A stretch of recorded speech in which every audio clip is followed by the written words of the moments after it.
akampea majina mengine, hiyo shauri yake.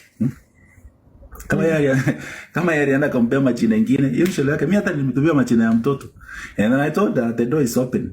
Anytime you need help, you don't have to kutap hapo online nini. Sasa yeye anasikiza mambo na kina Boskani wa mdangani. Boskani watakudanganya hadi lini? Tena na evidence. No, I don't have to show evidence. For what? Why would I have to show evidence about anything? For what?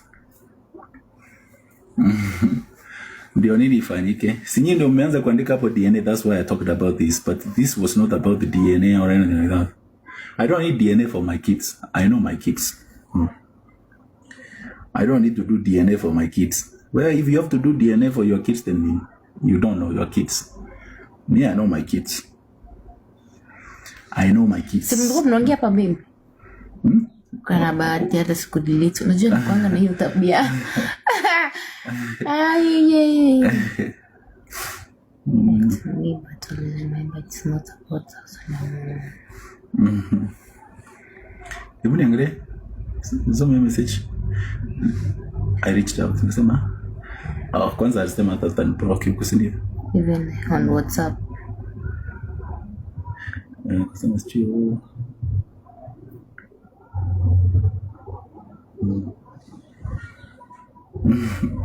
Yeah, there's no need to show anybody anything. Mimi, I know my kids. Mwambie mtoto akiishi. Baby, niliona hata acha tu niseme. Hata huko unataka tu mtoto. Ulikuwa unataka yeye na mtoto. Hapana. Aisha hapa na umenionea. Wapi? Hebu soma mali kana nataka yeye mtoto. Ndio kamwambia. Hakuna wapi sema. Show us. Hapo sasa umerudi nyuma hapo sasa. Iko juu. Okay. Ukaomba msamaha. Mimi I said, you know what? No. Alikuwa amesema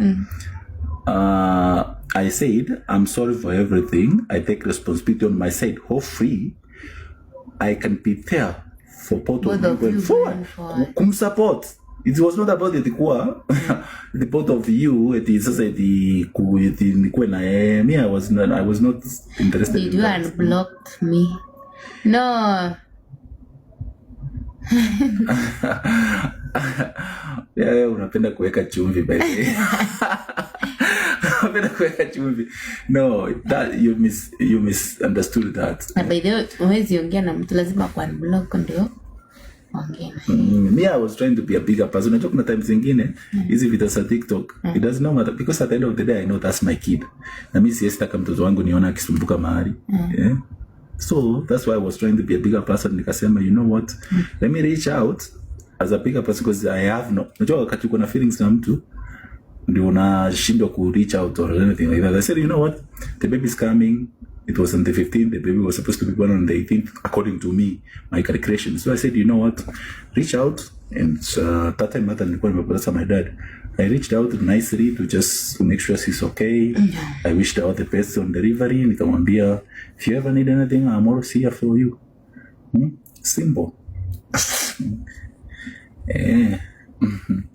So haikuwa mambo mingi. It was not, that's a red flag tena yani. Wanaongelea nini siku kuingia?